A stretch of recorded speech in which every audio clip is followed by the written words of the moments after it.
Well, it's good evening from wherever you're watching us from. You are just in time for the 9 p.m. wrap live at our Orbit TV studios. I am your captain, Jesse Gitonga. Landing is disengaged. Let's take off. You can join in the coverage live through our social media platforms at Orbit TV Kenya, hashtag the 9 p.m. wrap, or you can reach out to me on my social media platforms at the Jesse Tosh. Residents of Kiamaiko, Mathare, and Huruma, most of them women, staged fresh protests in Nairobi's Central Business District on Thursday morning, blocking Kenyatta Avenue over the alleged abduction and disappearance of youths from the area. The streets, carrying placards and chanting slogans calling for the return of the missing youths, while also lighting bonfires that disrupted traffic along major roads in the city center. The demonstrators said they were protesting what they described as a growing pattern of enforced disappearances involving young men from 3 neighborhoods and were demanding that police either produce the missing individuals or explain their whereabouts.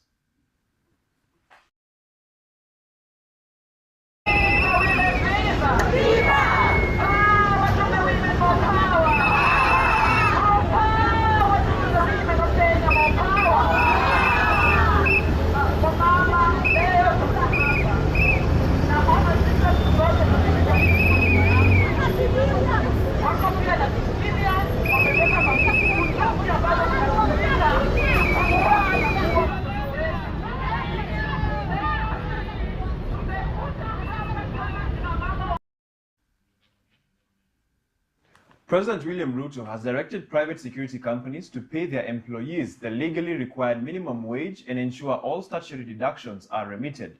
The president said some firms continue to underpay security guards despite the government's earlier directive to increase minimum wages. He termed the practice illegal and inhuman, warning that employers who fail to comply will face action. Ruto also ordered security firms to remit contributions to the National Social Security Fund and the Social Health Authority to ensure guards access healthcare and retirement benefits. He directed the Ministries of Labor and Interior together with the Private Security Regulatory Authority to enforce compliance across the sector. Kila mmoja wetu hapa kwa kisheria ni lazima awe memba wa SHA.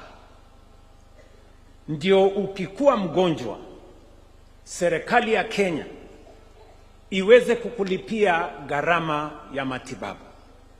Ni kinyume na ni unyama mtu kulipwa chini ya minimum wage.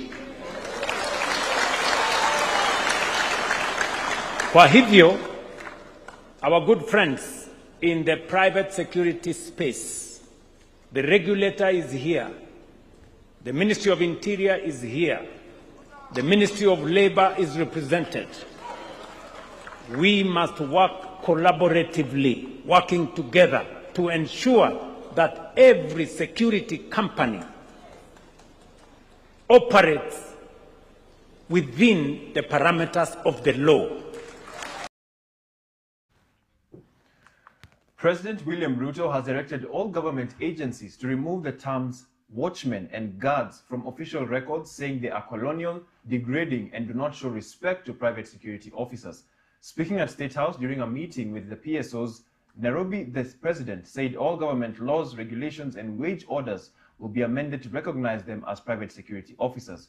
Ruto also announced a 15% increase in the minimum wage for the officers, warned security companies to comply with the new pay requirements, and called for closer collaboration between private security officers and the National Police Service to strengthen national security. Majina kama guard, nimekubali haya majina yanayowakosea heshima. Na sababu hiyo, vile mmependekeza, najua terminologies hizi bado ziko katika sheria na katika regulations ya serikali. I am instructing all government agencies to expunge reference to private security officers as watchmen or guards. The Director of Public Prosecutions has charged 4 high school boys with gang defilement of a 17-year-old girl in Rangwe sub-county in Homa Bay County. The court heard that the alleged offense took place on July 30th, 2026, said to have jointly and in turns unlawfully defiled the victim. The four pleaded not guilty before Chief Magistrate Mary Immaculate Guaro and were remanded at the Homa Bay Child Protection Unit pending trial. The prosecution is set to be present its case on August 22nd, 2026.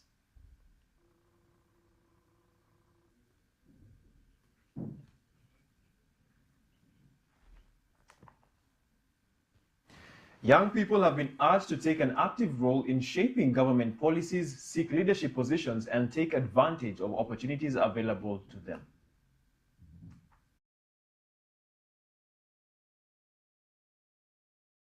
In Action Forum in Nairobi, Mumias East MP Peter Salasia said young people have the capacity to drive governance and national development if they participate in decision-making and access accurate information. Executive Director of Agritao International, ESP, Fred Nyabera, said the initiative aims to prevent election-related violence by empowering young people to become peace ambassadors and promote responsible civic engagement. The three-day forum aims at equipping youth leaders from African countries with skills in peace building, civic education, and advocacy to help prevent election-related violence and promote peaceful democracy. I just want to encourage the young people that nothing comes on a silvery plate. You have to seek the information. Information is power. And if you don't look for the information, you don't seek the information, no one will give you. Our main intention is to engage in preparation for active advocacy, especially the civic engagement of the youth before, during, and after the elections. And we're very deliberate on this because we are aware that in most countries in Africa, violence normally coalesces around the elections. Kongamano hili la vijana linalenga hasa yale tunayoyafanya kutoka kwenye taasisi hii, kwa sababu ni masuala mazima ya uchichemuzi na kutumia media katika kuelezea sera hasa zinazowahusisha vijana.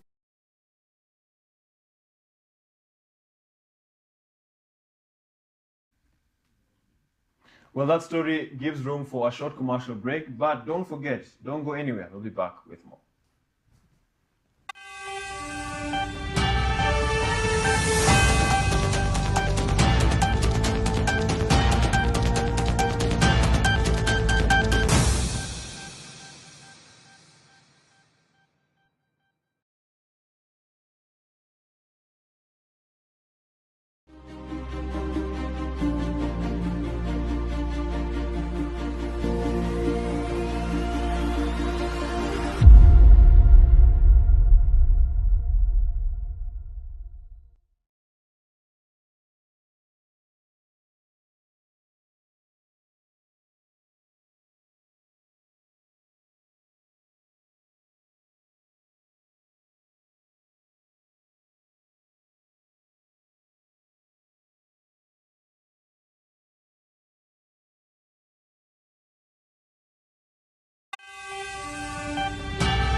Welcome back.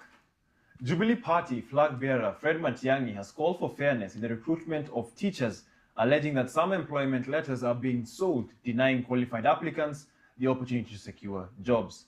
Speaking during a campaign tour of Migori County, Matiang'i pledged to restore integrity in the education sector and ensured merit-based recruitment.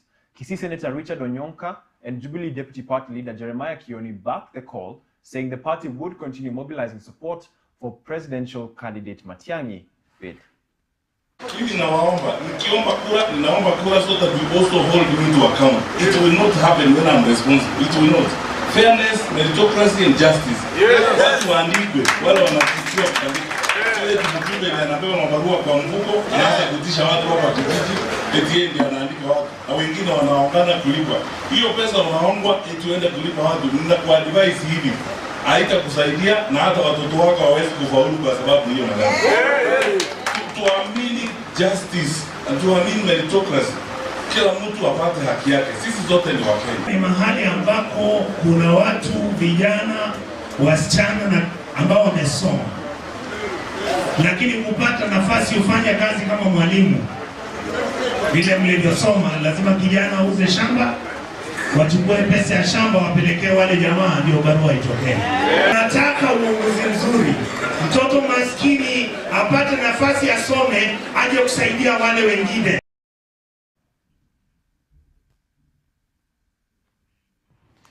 The Teachers Service Commission has dismissed claims by the Kenya Union of Post-Primary Education Teachers that it is failing to safeguard teachers' welfare, saying promotion delays are mainly due to inadequate funding rather than a lack of commitment. This comes after KUPPET accused the Commission of systemic discrimination, widening salary disparities and delayed promotions. Our reporter Yvonne Waruguru with the details.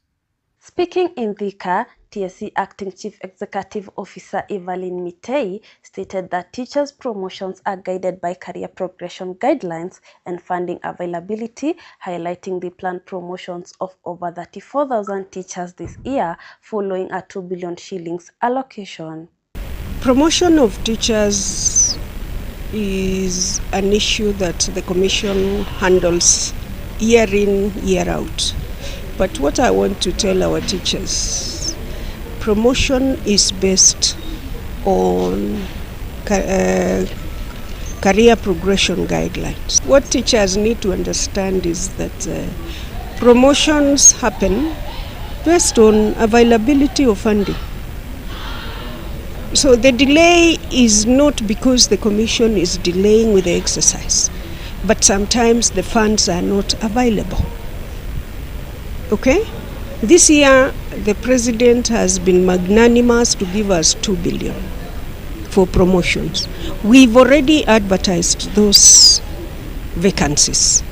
So if the promotions for games come after those promotions have been done, definitely there will be a delay because we will have to wait for additional funding.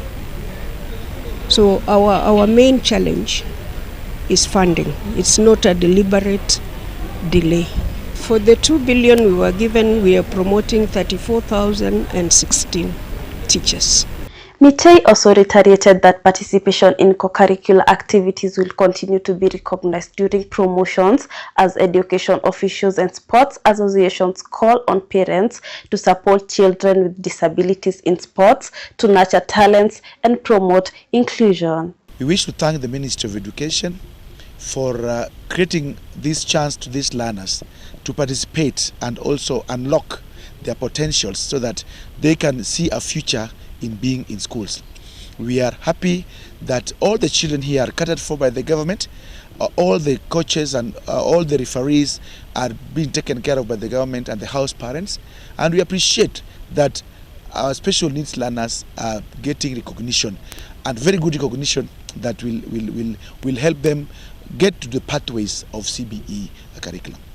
Special needs sports leaders have thanked the government for creating platforms that enable learners with special needs to enjoy sports and develop their talents across the country. Yeah, this being games, remember the national games brings together all learners, those with disabilities and those without. Particularly where we are focusing on learners with disability.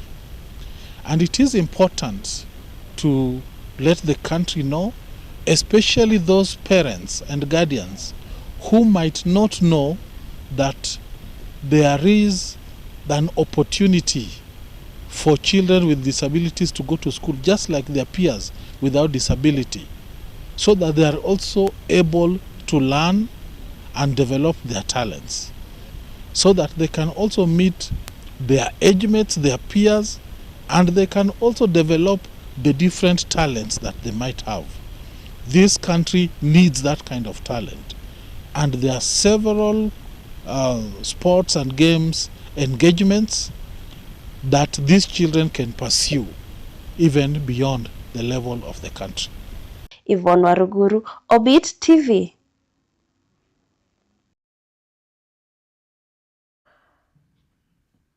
Residents of Migori are renewing their calls for the speedy reconstruction of the closed Migori Bridge, even as engineers continue assessing its structural condition ahead of repair works.